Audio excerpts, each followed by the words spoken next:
Thank you. Good morning.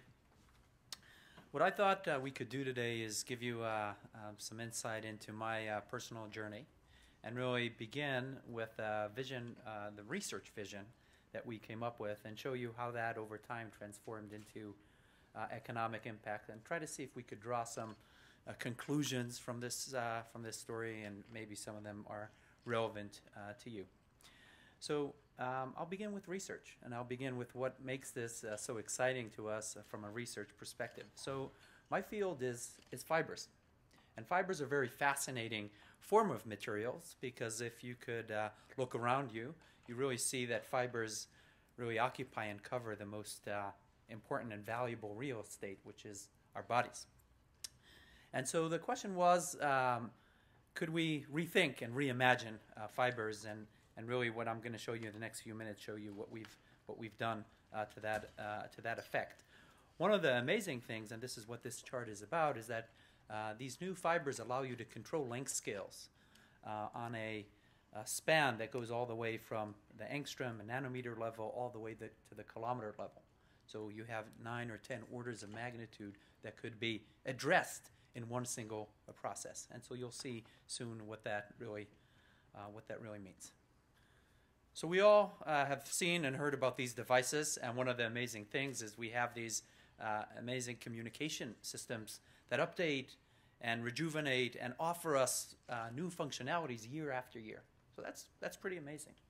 And on the other hand, we have these fabrics that are made of fibers that have pretty much remained unchanged for literally thousands of years. And so the question is why?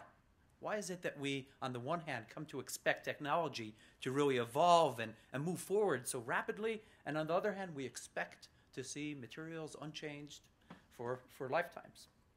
Why is that the case? And obviously, we know the answer. The answer is one is powered by computer chips and integrated circuits and transistors, and the other one are just made of fibers. That's right. And so fibers are really very simple forms of materials, and we can't expect really functionality from them. That's right. And so we set a few years ago to rethink what fibers are and ask the questions. Is it really a set in stone? Should we accept as a reality that fibers are going to remain immutable, unchanged? Could we in fact envision fibers and devices coming together and really think about fibers that are devices? And so that's really what the program of my research is. And I'd like to point out that fibers have been around for a long time, and traditional fibers are made of single materials. And being of single materials, they have very simple structure, pretty much a core and sometimes a cladding. Even the more sophisticated optical fibers are pretty much made of a single material. And so we set out to change that. And the first step was realizing that functionality always comes about by combining different materials. If you look at an object that has a high level, a sophisticated level of functionality, you realize that it's made of a number of different materials. Could we combine a number of materials into a fiber? Once you combine different materials, then the question of architecture and geometry becomes relevant. It's only when you have interfaces that geometry becomes a relevant metric. And then the question is, well, in order to produce very fine and sophisticated devices, you have to get control over length scales that are in the nanometer scale. And this is what we came up with, is a form of fibers that, as you could already see, is made of a number of different materials. In this case, a semiconductor, an insulator, and a conductor. And you could already see that there's a fairly elaborate device structure that's emerging from this. And so the vision that we've come up with has two parts to it. The first part is, how many different devices could we fit into a single fiber? We have come to accept that a computer chip will have billions of transistors per square inch. Now, could we imagine 10 or 20 or 100 or 1,000 or maybe 1,000,000 devices in a single fiber? So that's question number one. And question number two is, what would happen when we take 10 to the 6th, 10 to the 7th fibers and combine them into a fabric? So in the same way that some of you may be studying neurons, and you could look at a neuron and say, wow, that's a pretty sophisticated device. But you can't imagine a brain by looking at a neuron. So it's really when you combine these into a synergistic system that the full function really happens. And that's really the second part of the vision is what happens when we combine many of these materials together. These are some of the structures that we've come up with over the past few years. The left one I'll start off with, and this is really the story of our commercialization. It's a photonic bandgap fiber for transmitting light, and it's made of alternating layers of a semiconductor and an insulator. And as you move to the right, this is really the passage of time, you get into more and more sophisticated structures that have different materials that go from just transmitting light to really analyzing light, converting light into electrical signals, and more recently, acoustic fibers that really generate and also are capable of analyzing acoustic signals. So I'll start where it all began, and this was when I was a graduate student around the year 97 and 98. The Department of Defense posed a challenge to the universities in the US, which was, could we develop a more perfect form of a mirror? So mirrors are quite interesting.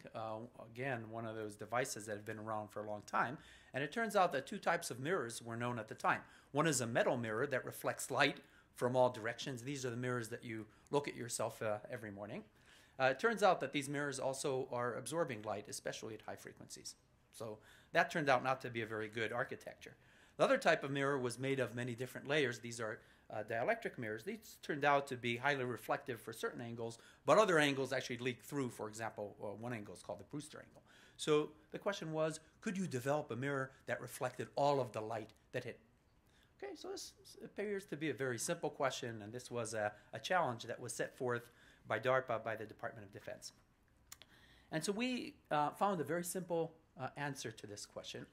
And that answer was published in Science in 1998 while I was a graduate student. And that allowed us for the first time to define what is a perfect mirror.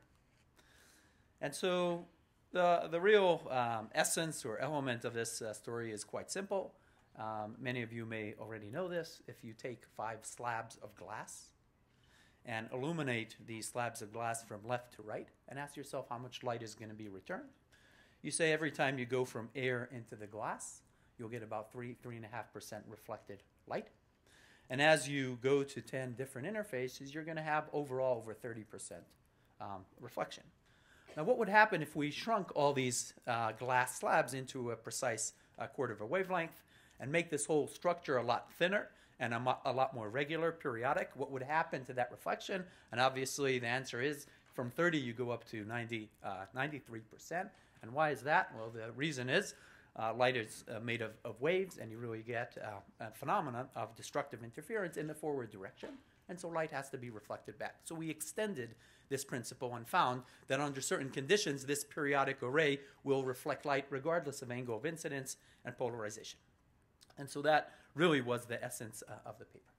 And then we said, wow, that's pretty amazing. If we have now a perfect mirror, why can't we wrap it into a tube and use it to transmit light? Why is that so amazing? Well, light transmission has always been about discovery. In some respects, like drugs, one had to discover a new transparent material in order to transmit light at a particular wavelength. And so one had to find a transparent material. The conventional fiber optics had the structure on the left, and you are sending light through a material. And if you send light through a material, the material has to be transparent. The structure on the right that involves our mirror was quite elegant in that it sent light through a hollow core. So no more transparency is needed. The only reason that this fiber is transparent is because of its structure. And so you transform the problem of light transmission from that of discovery to that of engineering. You now need control the problem by controlling your layer thickness. And we envisioned a process whereby these sub-wavelength layer thicknesses would be drawn from a large object, a preform. We'd have to combine different materials, a hollow core, and draw that into a fiber. And we said, not knowing any better, that perhaps this could work. And so we constructed a draw tower, and all the equipment that I'm going to be talking about today amounts to less than $500,000. So very low cost. The draw tower itself was maybe $200,000. And combined a set of materials, took this large preform, drew it, and this is what we got. And so as we all know, research is not just a series of successes and high points, but involves lots of failures. And the key issue is really learning from your failure. And so the structure on the right was supposed to have a hollow core. And as you can see, that hollow core collapsed. And it should collapse because, in fact, when you draw something in a fluid state, the fluid would like to minimize the surface area, and that caused the collapse. You could also see layer delamination, and you'd say, well, that's obvious. There's differences in coefficient of thermal expansion between the two materials. And so we built this and took some feedback from it and eventually improved the process. And these are results that came out in 2003, in which we demonstrated for the first time in a paper that came out in Nature. Actually, it was the end of 2002, December, how one could make a hollow fiber. And basically, a hollow core and that little ring in the center of the, or around the center of that hollow core is comprised of many layers. It's hard to see here, but those layers on the left, each layer is 100 nanometers, so a fraction of a micron. And you get uniformity over hundreds of meters, if not kilometers, depending on the size of your preform. The data on the bottom shows how you could transmit different wavelengths as a function of structure. As you draw the fiber down, the layers get smaller and smaller, and the wavelength that is transmitted through your fiber actually gets shorter and shorter. And so you move to higher and higher frequencies. This was the first example of a wavelength scalable optical fiber. And these were results that were published in Nature. Again, the entire process here, all of the equipment that went into it were a lot lower than $500,000. So you really, the point here I think I'm trying to make is that great science is not about a lot of money. It's about just taking, I think, simple and good ideas and expanding on them. And that's really what this was about. Now, about the same time, year 2000, I also started a company. And this company was started with, at the time, a student from the Sloan School, Uri Kolodny. And the idea was to take this perfect mirror technology and try to see if we could commercialize it. And so at the time, we really didn't have a technology. It was more an idea, a concept. And over time, we transitioned into a medical device company making optical scalpels, so scalpels that are flexible and that allow you to cut inside the body in a minimally invasive surgery. We believe that these are the world's most precise, flexible scalpels. Why do they work? Well, they work because of the absorption spectra of light in water. Tissue is comprised primarily of water. And if you look at the absorption spectra of water, the electromagnetic absorption spectra of water, what you find is that there's a transparency window around the visible regime and near infrared. And as you go to longer and longer wavelengths, your absorption coefficient goes up. Water becomes more and more opaque to light.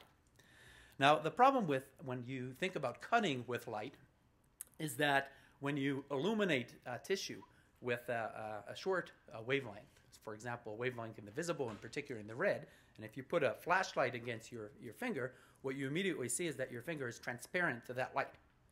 You could see your entire finger illuminate. And so while you could conduct short wavelength light through conventional fibers, when you start cutting with that light, you find that the surface is illuminated, but the entire depth or volume of the tissue is irradiated. And as you crank up the power, you actually create a lot of collateral damage. What this data tells us is as you move to longer and longer wavelengths, you become more and more precise because your scalpel becomes more and more of a surface scalpel, just like conventional scalpels are. And so cutting with longer wavelength light turns out to be a lot more precise. The penetration depth at 10 microns is, in fact, approximately 1 wavelength. The problem is that 10 micron wavelengths could not be sent through any known material.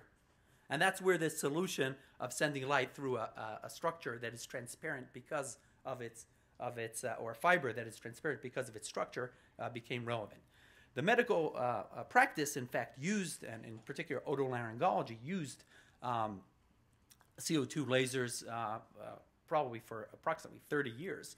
And the way they used them was really through a line-of-sight approach, aiming from outside the body and using it to remove lesions primarily in the airways where one could establish a line of sight.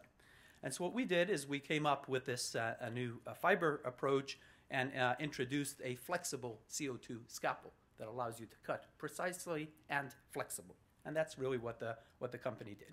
And over time, penetrated a number of different markets, began with airway and removal of airway tumors, and then transitioned to the middle ear, and from the middle ear expanded to the brain. A lot of this had to do with proximities and people that work together in the OR room, so people that do acoustic neuromas. We actually did some work in Spain around that, are in fact people that deal with otology and neuro-otologists, and that got us also into brain and spine surgery, and more recently into gynecology. And so the idea there is really building up data in these various areas and expanding and getting into different markets. The story, as far as the clinical relevance and clinical value proposition, is really that of precision.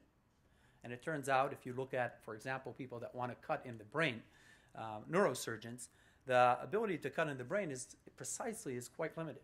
And it turns out that because the brain is highly vascular, the way you typically produce an incision in the brain is first you use a bipolar device that kills the blood vessels. And in fact, on the top chart, you see what the extent of collateral damage is when you use a bipolar device, as opposed to a CO2 laser, which produces a very, very narrow or small aspect ratio, something that really in which the damage zone is very, very close to the cut itself. On the vertical axis here, you see the collateral damage. On the horizontal, it is the depth of incision.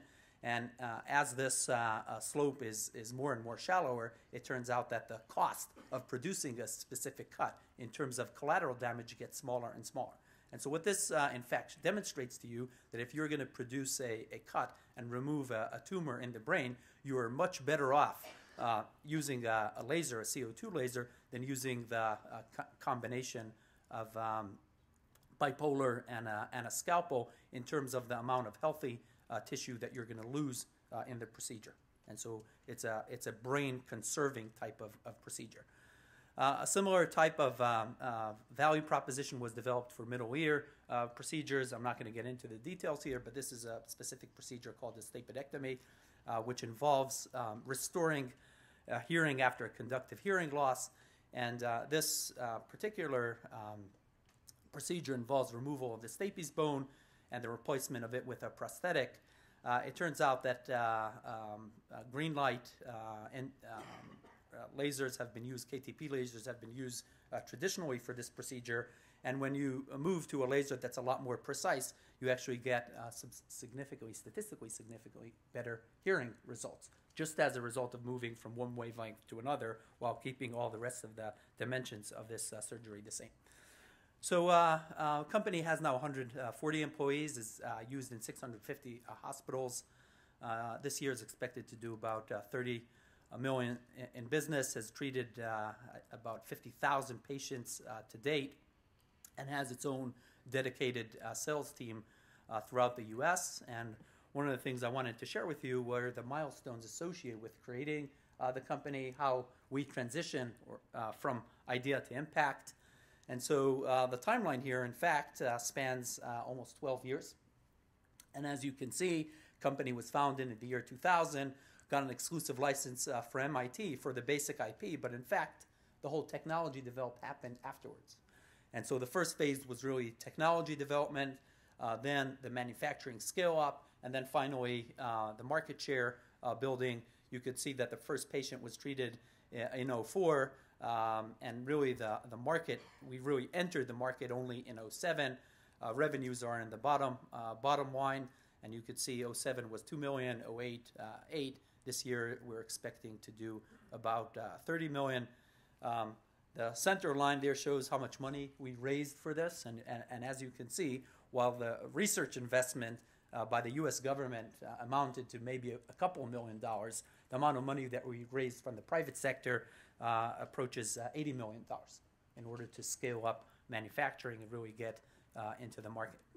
So this gives you a picture of what happened with OmniGuide and how results that were initially published in Nature maybe in the 2002 timeframe transition into the market in 2007 with a full manufacturing a US-based manufacturing operation going on at the same time.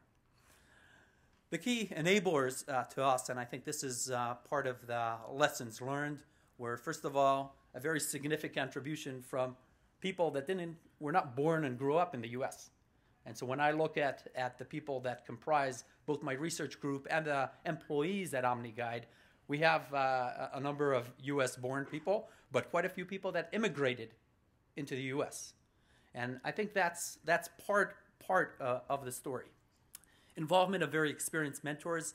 The person that made the biggest difference to me was a person by the name of Ray Stata, who was an MIT alumni, built a great company called Analog Devices, and became our first investor and really followed the company throughout.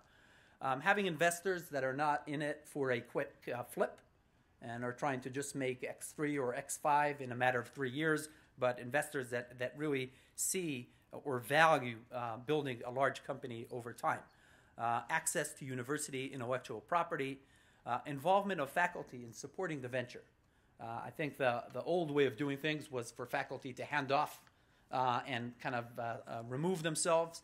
My sense is that active involvement of faculty in supporting the venture is really important for the future of these companies. Differentiated technology protected by intellectual property, focus on manufacturing, embracing manufacturing as being a key value builder, and not coming and saying, well, if it's manufacturing, it means it has to be done in Asia, but coming and saying, we could actually participate and grow manufacturing prowess on board. A simple regulatory path, high gross margins, hiring of a direct sales force, and not allowing ourselves to fall into the pit of saying, well, Medtronic has already a huge sales force, let's just use their sales force and focus on product and technology. It turns out that our proximity to the customer and is a major asset in terms of designing products and enabling us to get high margins and understanding market forces and availability of capital. So in the last few minutes, I want to just give you a sense of where this technology is moving to in the future and open the floor here for discussion. Everything I told you about up till now really involved just combinations of thin layers of semiconductors with an insulator. And it was a few years after these initial discoveries that we thought, wow, why don't we include a metal as well? And once a metal could be included, well, you could start making electronic devices or photonic devices. Again, the fibers here are not used in the traditional way of using them in their axial dimension, but now we're using the entire surface area. So the entire surface area of the fiber is really the active device. And in this case, we have a core of a semiconductor contacted by 4 metal wires. This is a micrograph of the fiber cross-section. When you illuminate the structure, attach these 4 wires that run through the entire fiber to a circuit, you're able to detect light through a simple photo resistance, and your entire fiber becomes now a photodetector. And what you could then do is weave these into arrays and use them to localize light. This was a little video of a system we used that allowed us to, in fact, measure the direction of propagation of light, the pointing vector. We then started thinking about, wow, if this 2 thin meshes of fiber could detect the direction of propagation of light, isn't that very similar to what a lens does? What a lens does is it redirects light. And what we're doing is we're not redirecting, but we're measuring the direction of light. We could then apply a lens transformation in a computer or on a computer and basically produce a digital lens. And so the idea was to then take these fabrics and to see if we could use them for imaging purposes.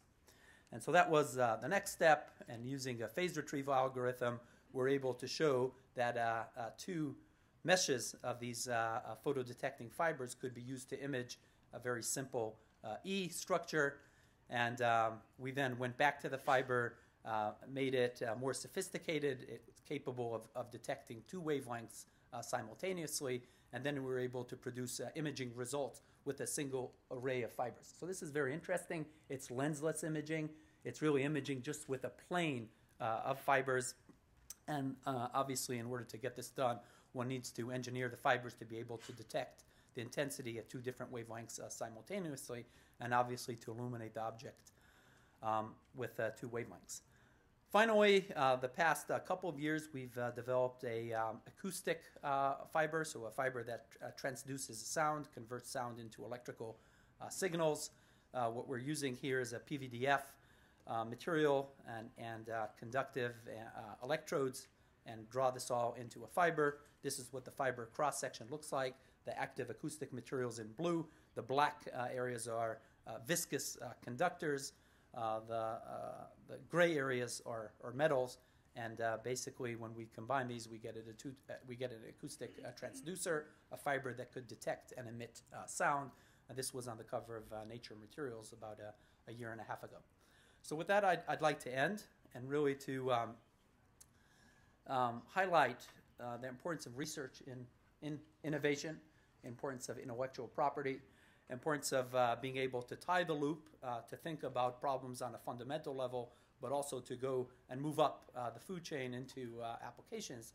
We're very excited about this revolution in fiber materials. We really think that this is going to impact many different areas in the next few years.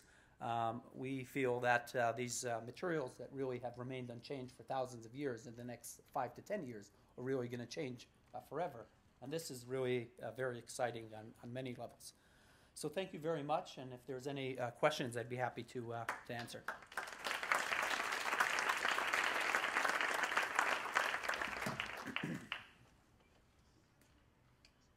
Questions for or comments for Ms. Fink?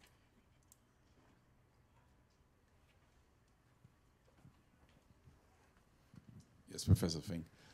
In terms of entrepreneurial activity, Yeah.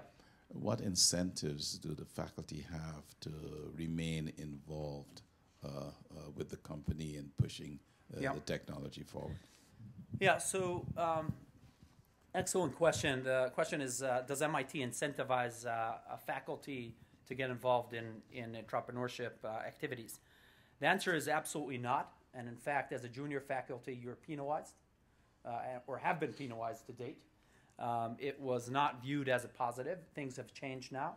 At the very least, I think we're at this point neutral. It doesn't help, but it definitely is not an activity that MIT at this point is factoring favorably in terms of promotions. What really makes a difference is the quality of your research and the quality of your papers and the impact of your papers. So all of and everything that's happened at MIT has not been because there's been a well thought out, mission-driven,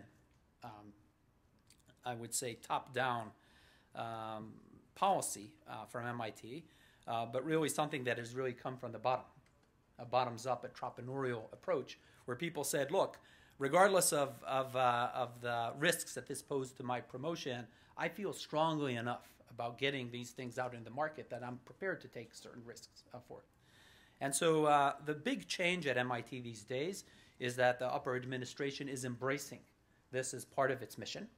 And I think what's going to change in the next few years is MIT is going to become a lot more coordinated, and there's going to be a lot more incentives for faculty to get involved.